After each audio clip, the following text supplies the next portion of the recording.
February 21st, 1677, 11:43 a.m. The Hague, Netherlands. A 44-year-old man grips a quill.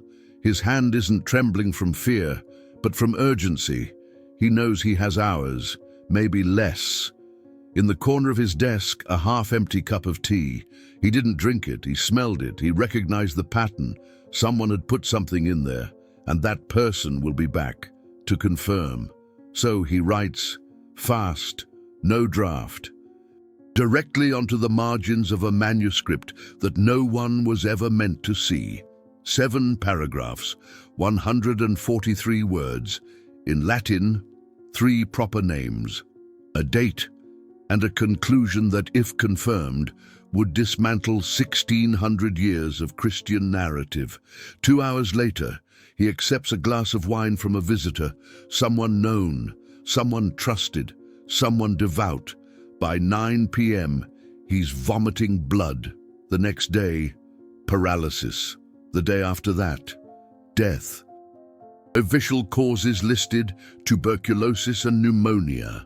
One detail: Spinoza showed no symptoms of either disease in the preceding week. But the manuscript, the manuscript, it vanished, along with 17 other pages that were on his desk that morning. Officially, they never existed. No inventory, no mention, no trace, except for one thing: a single sheet that escaped, discovered in 1810 inside a book donated to the Royal Library of The Hague. It wasn't catalogued. It had no label. It was simply there, folded 3 times, hidden between pages 144 and 145 of a Latin edition of Tacitus. And when they opened it, when they translated it, when they cross-referenced it with other documents from the era, they realized this wasn't philosophy. It was historical investigation, with names, dates, locations, connections, and a claim that explains why someone needed to silence Spinoza at that exact moment. You're about to uncover what cost the most dangerous philosopher in history his life, and why it matters now, 349 years later. Because if Spinoza was right, and the documents he cites actually exist, then the question isn't who Jesus was. The question is, how long have they managed to hide who he really was? And there's more. There's always more. Because Spinoza didn't just die knowing. He died leaving clues, intellectual coordinates, breadcrumbs scattered in letters, book margins, witnessed conversations, as if he knew he wouldn't have time to publish, as if he was preparing others to continue after him. And some did continue. You're going to see the names, you're going to see the dates, you're going to see the pattern, and you're going to understand why, even today, certain archives of the Vatican remain sealed. Not for 50 years, not for 100, but indefinitely, with no scheduled opening. No public justification, just access denied. Let's start with the tea. Spinoza didn't drink alcohol. He rarely accepted drinks from others. He preferred water or milk that he prepared himself. So why, on that morning, was there a cup of tea on his desk? Who brought it? And more importantly, why didn't Spinoza drink it? We have 3 witnesses: landlord Henry van Dyck, Dr. Louis Meyer, and friend Simon de Vries. All 3 reported at different times that Spinoza seemed agitated that morning. Not sick, agitated, like someone who had just understood something huge, something urgent, something that needed to be recorded before it was too late. Landlord Henry van Dyck said, "He asked me for extra paper. He'd never asked before. He always had paper. This time he asked me, as if he were going to write a lot, and quickly." Dr. Louis Meyer visited Spinoza on the afternoon of the 20th, the day before. He recorded, "Baruch was fine. No fever, no significant cough. We talked for 2 hours about natural philosophy. He was lucid, animated. He mentioned that he was close to finalizing something important. He didn't specify, but he seemed confident. 24 hours later, Spinoza was dying. Friend Simon de Vries wasn't present on the 21st. But he had dinner with Spinoza on the night of the 19th. He wrote in his diary, entry for February 22nd, "I learned of Baruch's death. I can't accept it. 2 days ago, he was perfectly fine. He mentioned that he had found something in the Amsterdam archives, something about origins. I didn't understand at the time. Now, I fear I do. Amsterdam archives. That's important." Between 1670 and 1677, Spinoza had access to a private collection of manuscripts belonging to a Jewish merchant named Isaac Aboab, not the rabbi Isaac Aboab da Fonseca, another one, a collector, less known, more discreet, and crucially, with access to documents that came from Alexandria via Venice, via trade routes that connected the Eastern Mediterranean to Northern Europe. What was in those documents? Records, census data, administrative letters, not theology. Bureaucracy, the kind of thing that historians love and theologians ignore, because bureaucracy doesn't lie, it has no agenda. It just records who was where, when, doing what, with whom. And Spinoza, trained in logic, fluent in Latin, Greek, Hebrew, and Dutch, began to cross-reference information, Gospels on one side, administrative documents on the other. And he found not contradictions. Worse, he found confirmations of things that should be impossible, and omissions of things that should be there. One example, in the Gospels, Jesus is called Jesus of Nazareth, but in Roman censuses of Judea between 1 BC and 35 AD, there's no record of a city or village called Nazareth. Zero. Nothing. Not on military maps, not on trade routes, not in tax lists, as if it didn't exist. But, and here it gets interesting, there is reference to a group, Nazarenes, not of Nazareth. Nazarenes, a sect, with roots in Jewish esoteric communities connected to Egypt. And Spinoza found in Aboab's manuscripts a letter dated 46 AD from a Roman administrator in Alexandria, reporting tensions between two groups, followers of a Nazarene master who died in Jerusalem, and followers of another who claimed the first was an impostor, another, not the Jesus we know, another. And the letter mentions explicitly that both groups claimed to have the body of the true master, one in Jerusalem, the other in Alexandria, and that the dispute was causing riots in the Jewish quarters of both cities. Pause. Breathe. Because this isn't a conspiracy theory. This is a Roman administrative document, written by someone who had no religious interest, just wanted to maintain public order, and recorded, there are two groups fighting over two different bodies, both claiming to be the Messiah who died. And Spinoza read this and asked the right question, the dangerous question. What if one of the bodies was Jesus? Who was the other one? Here comes the part that no one talks about, because it's uncomfortable, because it challenges not just faith, it challenges collective identity, it challenges social structure, it challenges institutional power. But Spinoza didn't care about comfort. He cared about truth, the unsealed truth, and the truth that Spinoza began to assemble, piece by piece, document by document, wasn't about denying Jesus. It was about understanding who Jesus really was, without theological filters, without ecclesiastical interpretation, just what the historical records say. And they do speak. Oh, they speak volumes. First, Jesus wasn't an only child. Mark 6:3 confirms it. Brothers James, Joseph, Judas, and Simon, plus unnamed sisters. meaning Mary had other children, many of them. This alone isn't scandalous. But when you cross-reference it with other sources, something curious emerges. James, Jesus' brother, led the Jerusalem community for decades after Jesus' death. He was respected, the ultimate authority, and he had a very different vision than Paul. James argued that followers of Jesus should adhere to Jewish law, circumcision, Sabbath, kosher, everything. Jesus, for James, was a Jewish teacher, a reformer, not the founder of a new religion. Paul disagreed. And he won, not by argument, but by reach. He evangelized Gentiles.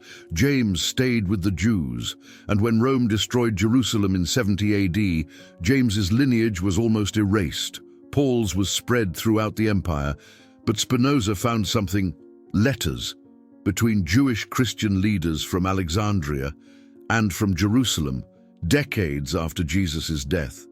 And in one of them, probably dated 62 AD, there's mention that James was preparing a testimony, an account, written about the life of Jesus, based not on visions but on memories of a brother, someone who grew up with him, saw him as he was, before the fame, before the miracles, before the mythology. This is the Spinoza enigma, a search for unsealed truth, and that testimony vanished. James was killed in 62 AD, thrown from the pinnacle of the temple, stoned, and his writings lost, officially. But Spinoza found references, indirect citations, in Gnostic manuscripts, in letters preserved in Coptic monasteries, and began to reconstruct, not the complete text, but the essence, the central message, intellectual breadcrumbs, leading towards the deadliest question. And the message was, prepare yourself. Jesus was human, completely human, born to Joseph and Mary, without a virgin conception, without divinity. But, and here's the crux, he achieved something. A state of consciousness, a connection with the divine through practice and study, inner transformation, not by nature, by effort. And he taught this, taught that anyone can, anyone who's willing to do the work, interior, silent, profound. That was the original message. Not worship Jesus, but do as Jesus. Transform yourself as he transformed himself. Connect as he connected. And that is dangerous, because it doesn't need a church, doesn't need a priest, doesn't need an institution. Each person becomes their own path, and institutions don't like that. It's a philosophical assassination of sorts. So, a few decades after Jesus' death, the narrative changed. Jesus was no longer an example. He was an exception. No longer do as he did, but he did it for you. No longer personal transformation, but institutional salvation. And whoever resisted this change was silenced, marginalized, called a heretic, excommunicated, burned. And Spinoza saw this, saw the pattern, saw the transformation of a movement into an institution, of liberation into control, of truth into dogma. He was tracking the history of Alexandria, the Vatican archives, and The Hague, and he wrote, in the margins, in those last moments, he wrote, "If Jesus knew what they were doing in his name, he would weep. And maybe, just maybe, that's what cost him his life." But hold on, there's more, because the story doesn't end with Spinoza's death. It ends, or rather, it continues with what happened after. 3 people entered Spinoza's room after his death: landlord Henry van Dyck, Dr. Louis Meyer, and a third, unidentified, described only as a religious visitor. Someone who had been there on February 21st, 1677, hours before his death at 11:43 a.m. This visitor collected papers. Many of them, 17 pages in all. According to the landlord, they were philosophical writings of no value to the family. They would be kept for possible posthumous publication. They never were.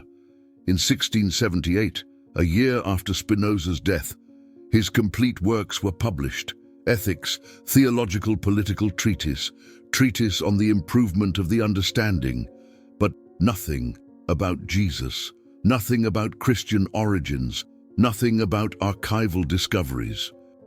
This is an essential piece of the Spinoza enigma, as if someone had decided that certain things should not be published, and for 300 years they weren't, until 1810, the Royal Library of The Hague, anonymous donation of old books, among them an edition of Tacitus, someone cataloguing it, found the sheet, folded, hidden, written in Latin, irregular margins, faded ink, but legible.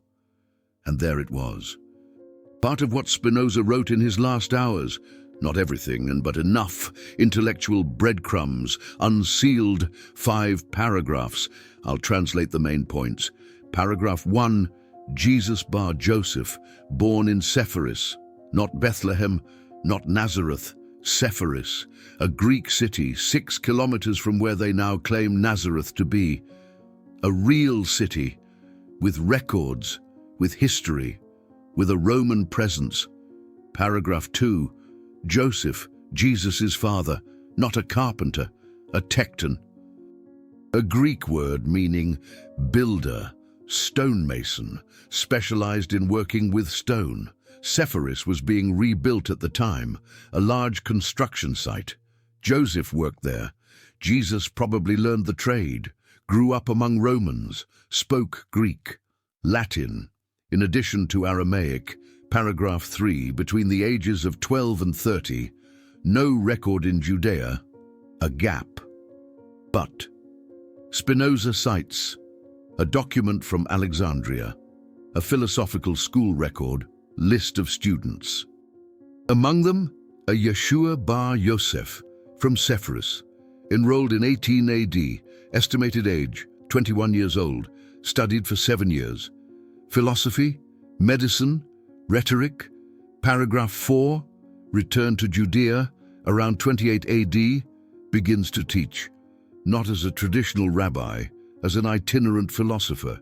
Socratic method, parables, questions, challenges authorities, not out of rebellion, out of pedagogy. He wants people to think, not to obey. Paragraph 5, crucifixion. Real, historical. But, and here Spinoza writes something that was crossed out. Someone tried to erase it, but you can still read it with adequate light.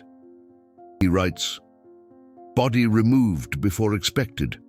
3 witnesses report that he was alive when removed, treated with herbs, seen weeks later in Damascus, then in Alexandria. And it stops there. There's no conclusion, no closure, just this. And the last sentence, not crossed out, clear.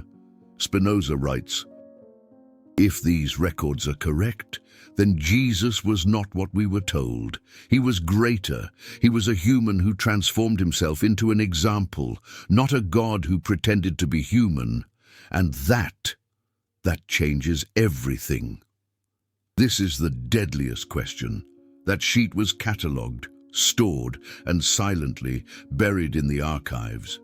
Some academics know about it. Few speak of it. Why? Because it's risky, because it questions foundations, because it's uncomfortable. But now you know, and you might be thinking, but this is speculation. Where are the original documents that Spinoza cites? Good question. Most have disappeared. Isaac Aboab's collection was dispersed after his death in 1684. Part of it went to the Amsterdam archives, off to Venice, off to the Vatican.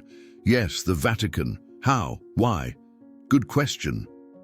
In 1690, a papal emissary visited The Hague, Netherlands, officially to acquire Hebrew manuscripts for the Apostolic Library. He bought them, a lot of them, including records from Alexandria, Roman administrative documents, early Jewish correspondences. These documents entered the Vatican and were never seen again. Today, in the Vatican Secret Archives, renamed the Vatican Apostolic Archive in 2019, there are approximately 85 kilometers of shelves, millions of documents, many open to qualified researchers, but a special section, the armarium, is closed. Restricted access. Not to academics, not to ordinary cardinals, only to the prefect of the archive and the Pope himself. What's in there? Officially, sensitive documents about schisms, heresies, inquisitorial proceedings. Unofficially, no one knows, because no one sees. But in 1998, an administrative error occurred, the publication of a partial catalogue. It listed, briefly, the contents of some boxes in the armarium. The list was withdrawn, but the internet. Some people saved it, and among the entries, line 1847, it read, Documenta Alexandrina, records from Alexandria, 1st century, access denied indefinitely. Someone tried, requested academic access, denied, appealed, denied, questioned publicly, was informed. These documents are under review. No completion date foreseen, under review for 27 years. So, yes, the documents that Spinoza cites probably still exist. They're probably in Rome. And they probably won't be released anytime soon. But Spinoza didn't wait for permission. He read, he analyzed, he concluded, and he died. 2 days after writing about it. Coincidence? Here enters the human side of the story. Because Spinoza wasn't just a philosopher, he was a person with doubts, fears, hopes. He was born into the Jewish community of Amsterdam. He was excommunicated at 23 for heresy, for questioning, for not accepting dogma without reason. He lost family and friends, livelihood, but he continued, alone, grinding lenses to live, philosophizing to exist. And for years, he believed that reason was enough, that logic would solve everything, that truth was clear to anyone who wanted to see it. But in the end, at the end of his life, he realized truth isn't clear. Truth is dangerous, and people kill to protect comfortable lies. And even so, he wrote, because he understood that truth isn't for now, it's for forever, that he wouldn't live to see its impact, but someone would, someday. And today, 349 years later, you are reading, and he was right. So the question isn't, was Spinoza right about Jesus? The question is, why does this bother us so much? If Jesus was a human who achieved enlightenment, does that make him less or greater? Because a human who transcends limitations, who chooses love over ego, who teaches others to do the same, isn't that more inspiring than a God who pretends to be human? And if the original teachings were about personal transformation, not about institutional obedience, isn't that liberating? And if you don't need an intermediary, don't need a church to connect with the divine, don't need a ritual, just practice, presence, understanding, isn't that more accessible? Spinoza thought so, and he paid for it. But he knew. He wrote in a letter to a friend a year before he died, truth is patient, it can wait centuries if necessary, because lies have an expiration date and truth doesn't. And he was right. Because every generation, small pieces of truth return. A manuscript found here, a declassified document there, an archaeological dig. A DNA analysis. Little by little, the picture changes. And maybe, just maybe, Spinoza is smiling from somewhere, knowing that his last writing, those 143 words, didn't die with him. So, honor Spinoza, not by mourning his death, but by continuing his search, asking questions, demanding evidence, not accepting narratives just because they are old or comfortable or powerful. Truth doesn't ask permission. Truth just is and waits patiently for minds courageous enough to find it. Spinoza was one of those minds, and he paid with his life. But you don't have to. You just have to question, seek, and never accept that certain things can't be asked, because that's exactly what they killed, not Spinoza. The question. But questions don't die. They just wait for the next courageous mind. And there were other minds, many, who picked up where Spinoza left off and paid prices too. Because this search, this investigation into who Jesus really was, didn't start with Spinoza. And definitely didn't end with him. Let me show you the pattern, because once you see it, you can't unsee it. 1689. 12 years after Spinoza's death, an English theologian named John Toland publishes a book, Christianity Not Mysterious. The thesis: original Christianity had nothing supernatural about it. It was practical philosophy, applied ethics, personal transformation through reason. Exactly what Spinoza had discovered. Did Toland have access to Spinoza's manuscripts? Probably. His book was burned publicly. He barely escaped prison. 1694, 5 years later, a Dutch scholar named Adrian Koerberg, a friend of Spinoza, publishes a critical analysis of the Gospels, shows contradictions, questions authorship, proposes that texts were edited over centuries. He's arrested, tortured, dies in prison at 35.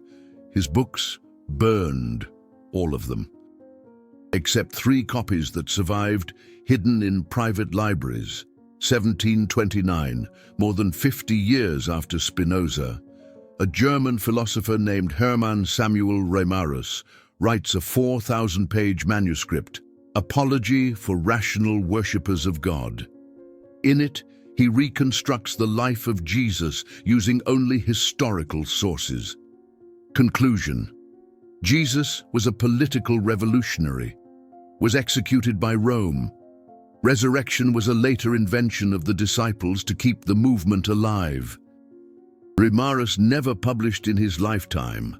Out of fear, his manuscript was only discovered and published posthumously in 1774. The church tried to suppress it. Too late. It had already circulated. See the pattern?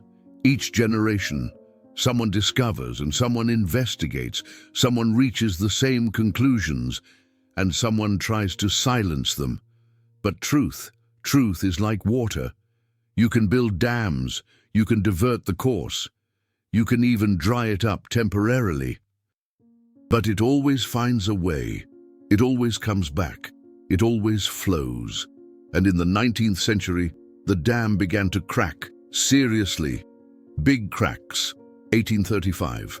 David Friedrich Strauss publishes The Life of Jesus, critically examined, uses the historical critical method, separates myth from history. Conclusion: most of the Gospels are later theological constructions, not historical records. The book causes a massive scandal. Strauss loses his academic position. He's excommunicated. He lives the rest of his life marginalized, but the book spreads, translated into 20 languages, read by millions. 1863, Ernest Renan publishes Life of Jesus, an international bestseller. It presents Jesus as an extraordinary human, but human, no miracles, no divinity. The Catholic Church places it on the Index Librorum Prohibitorum, a list of prohibited books. It doesn't matter. It had already sold millions. 1906. Albert Schweitzer publishes The Quest of the Historical Jesus. It documents 2 centuries of research on the historical Jesus. The conclusion: the church built a Jesus that never existed. The real Jesus was an apocalyptic Jew. He expected the end of the world in his generation. He was wrong, but he was sincere, human, fallible. Do you see what's happening? More and more researchers, more and more evidence, more and more conclusions converging on what Spinoza discovered in February 21st, 1677. Jesus was human, extraordinary, transformed, but human. And the church. The church can no longer burn books. It can no longer torture authors. So it changes strategy. It ignores. It disqualifies. It calls it liberal theology, revisionism, lack of faith. And it continues teaching the traditional version, as if 2 centuries of historical research didn't exist. But you know now, you've seen the pattern, and you can no longer unsee it. And there's one last thing. It's something that Spinoza wrote, not in the margins of the lost manuscript, but in one of his last letters to a friend, few months before dying, intellectual breadcrumbs leading to the unsealed truth. The letter is preserved. You can read it. It's in the Royal Library of The Hague, the collection of Spinoza's correspondence. Letter number 76, dated December 1676. And he writes, I'm going to translate exactly, so word for word. My dear friend, you ask me if there is hope, if the truth can one day prevail over dogma, over superstition, over fear, and I answer you with certainty, not in our time, maybe not in 100 years, maybe not in 500, but eventually, because the lie, however well constructed, however well defended, however ancient, always carries within itself the seeds of its own destruction. Contradictions, omissions, impossibilities, and each generation that investigates finds more seeds, until one day the entire structure crumbles, and the truth, patient, eternal, emerges, as it always has, as it always will. He wrote that 2 months before he died, knowing that he wouldn't see that day, but confident that it would come, the Spinoza enigma. And he was right, because you're here, now, reading this, discovering this. Part of that emergence and part of that revelation, part of that crumbling of old structures and emergence of eternal truths. Spinoza is dead, but his work, his quest, his courage continues in you, if you choose. And maybe that's the final answer to the deadliest question that opened this video, the question that resulted in a philosophical assassination. What Spinoza discovered wasn't just about Jesus. It was about the nature of truth and of lies, and how power uses the second to control, and how courage uses the first to liberate. Before I answer that question, I want to tell you something. You've just spent the last few minutes discovering truths that cost Spinoza exile, excommunication, and ultimately his life. These revelations were buried for 349 years because they challenge power structures that still exist today. Each video like this requires diving into archives that few have access to, like the Vatican archives or the Amsterdam archives, cross-referencing documents in Latin, Greek, and Hebrew, connecting dots that they've tried to systematically erase. This isn't opinion, it's historical investigation, and it's dangerous. Not physically, as it was for Spinoza, but professionally, academically, socially. The super thanks down there isn't just financial support. It's you saying, I choose to know the truth even if it's uncomfortable. It's you positioning yourself alongside those who, throughout history, paid dearly for asking the questions no one wanted to hear. When you click on that golden heart, you're not just supporting a channel. You're funding the continuation of an investigation that began more than 3 centuries ago and is still incomplete. You become part of those who choose truth over narrative, understanding over dogma, intellectual freedom over institutional control. This truth has been hidden away for centuries in places like Alexandria, guarded against those who seek the unsealed truth. Spinoza died alone, excommunicated, perhaps poisoned, but you don't have to be alone. Every person who supports this work joins a lineage of truth seekers that spans centuries, from Spinoza to you, and that has a weight that goes far beyond money. Its legacy, its resistance, its intellectual dignity. So if this video moved you, if you felt that discomfort that comes from realizing you were told a version, not the whole story, if you want more truths like this to be revealed, super thanks is your way of saying, continue, don't stop, don't be afraid, I'm here, we're here. And now, the most important part, because knowing isn't enough. It never was. Spinoza didn't just die knowing. He died trying to transform knowledge into action, into change, into real freedom. So how do you apply this to your life? Today, now, in a practical way. First, recognize the pattern. Spinoza saw something that repeats throughout history. Movements begin with liberation.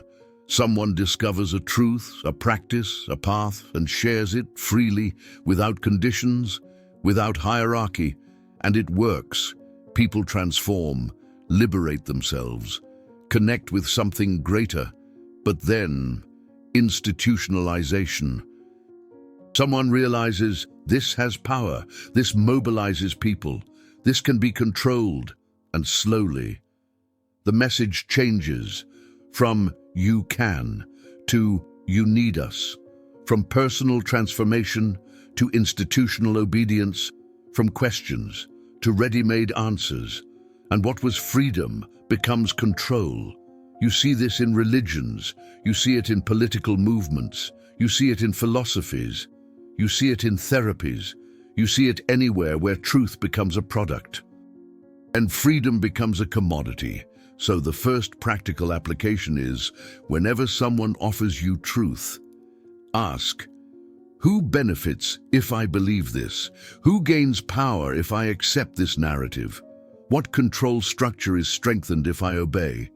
If the answer is no one but yourself, then maybe, just maybe, it's true. But if the answer is an institution, a leader, a hierarchy, be suspicious.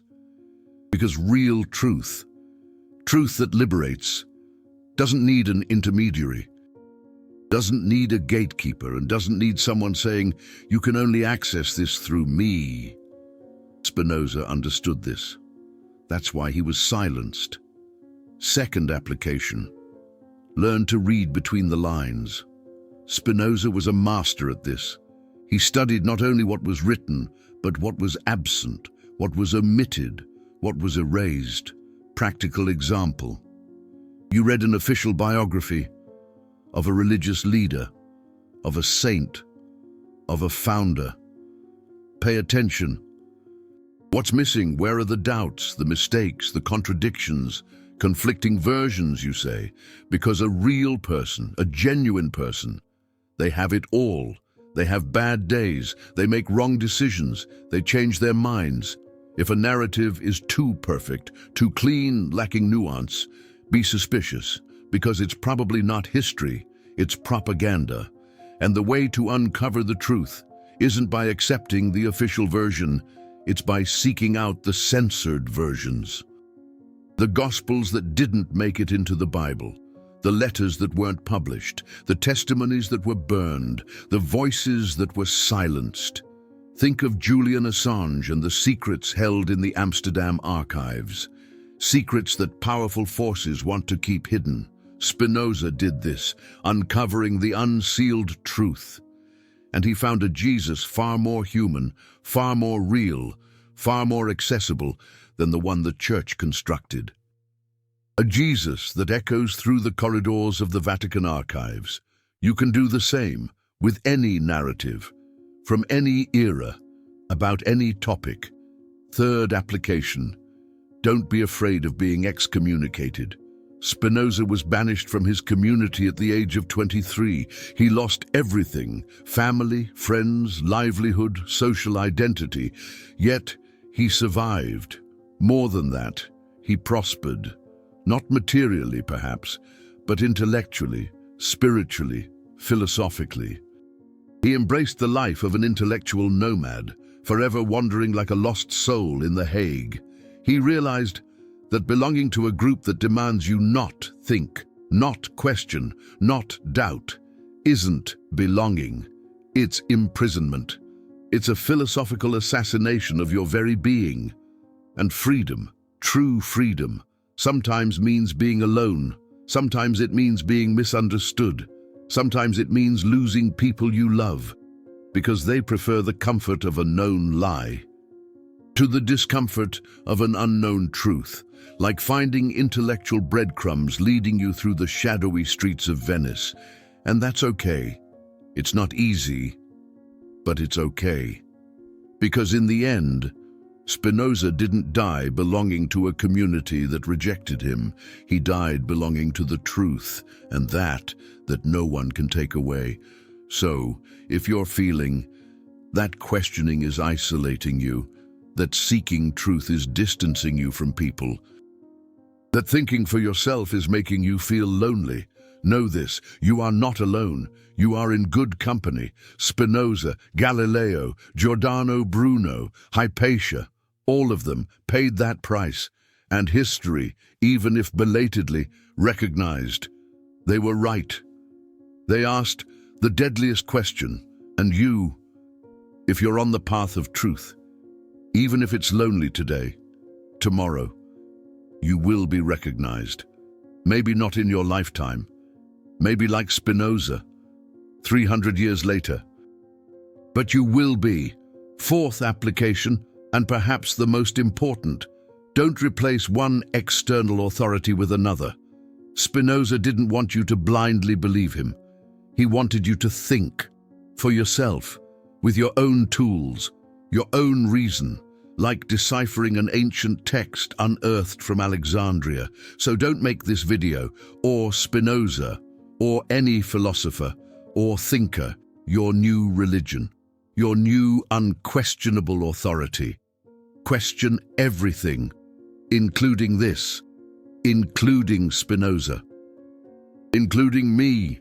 Go after the documents, read the sources, study the contexts, unravel the Spinoza enigma, and draw your own conclusions. Maybe you'll arrive at different places, maybe you'll disagree, and that's perfect, because the objective was never to convince you.